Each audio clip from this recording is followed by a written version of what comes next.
Josep, quan l'altre dia em vas dir que t'estava agradant Los Alemanes de Sergio del Molino, el vaig agafar perquè penso que és un d'aquells autors que sense adonar-nos-en l'hem anat seguint i l'hem anat recomanant. Sí, hem recomanat La Piel, hem recomanat La España Vacía i ara estem parlant de Los Alemanes, no?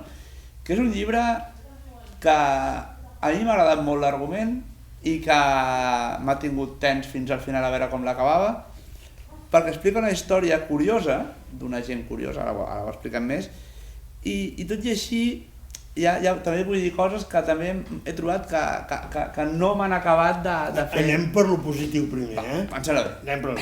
Això, aquest senyor sap, nosaltres no, crec que no ho sabies tu tampoc, que el 1916 van arribar 600 alemanys a Espanya del Camerun, que llavors era una colònia alemanya, i els treuen del Camerun i prefereixen venir a Espanya abans que anar a Alemanya. Sí, és una cosa curiosa, que es quedin a Espanya. Curiosíssim. El que passa que estaven a tocar de Guinea Equatorial. Sí, la ruta de sortida és Guinea, o sigui, creuen la selva, creuen el riu, en plan Memòries, en plan La Reina d'Àfrica i qualsevol pel·lícula d'aquestes de Roger la Marabunta, i aquests alemans que tenien unes plantacions i una riquesa i es dedicaven al comerç i tal, clar, arriben allà, els posen en un barco, desembarquen a Cádiz i es disseminen per la família. I a Saragossa en cauen 300. O 300, sí. Llavors és la història d'això, però no explicada directament, sinó a través dels seus descendents actuals. Els últims. Els nets. Llavors és la història dels tres nets, tres germans. Tres germans. I no us explicarem més perquè, si no...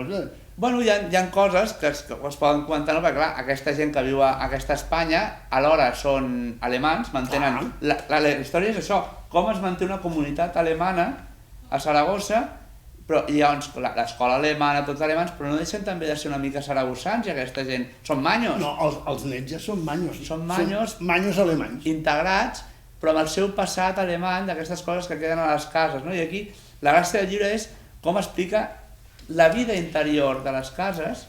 Aquí han posat un títol per vendre que es diu Heredan los hijos la culpa de los padres, que és un tema interessant. Sí, perquè aquí hem parlat molt d'això, no? Perquè hi ha un període on, clar, a Alemanya els nazis agafen el poder i utilitzen els alemans de fora com una mena de propagandistes del règim nazi. I en parla molt d'això, no? I alhora, el llibre aquest em parla de coses que dius, clar, cita, allò com molt de passar, el senyor Mau, la cervesa Mau. És d'un alemany. Llavors, les salsitxes d'aquests homes a mi m'ha fet pensar que no siguin les Oscar Mayer. No ho diu. No ho diu. Però hi he pensat a dir, seria una marca d'aquestes. Per exemple. I perquè són salsitxeros alemans i parla de la decadència i hi ha uns factors que no... Fins al final. Bueno, està molt ben construït. El que sí que veig és que ell fa una cosa que jo penso que aquí se li nota, que el llibre o no està del tot polit o com que li van donar el premi i van anar tal, o és un llibre de premi, que és que els diàlegs són forçats. No t'has trobat això una mica? Sí, però quan un es torna calvo i els cabells es fan blancs, es torna més tolerant. I és veritat, jo dic, home, hauria d'haver escrit un assaig, perquè fa servir la novel·la per explicar, el personatge de la novel·la per explicar el que sap de tot això. Allò ho he investigat molt i clar, tens ganes de dir-ho, no? Llavors, hi ha moments que el diàleg dius, hòstia, aquí, aquest diàleg no és natural, però, clar, el que està dient el diàleg és molt interessant. La història de les famílies i el passat.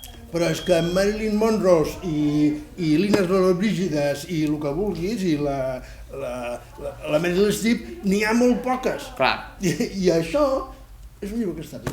Està bé. Es llegeix molt bé, com a novel·la funciona molt bé. Funciona com a novel·la. Està ben estructurada. I té un plus d'aquesta part històrica i per això no el vaig aconsellar.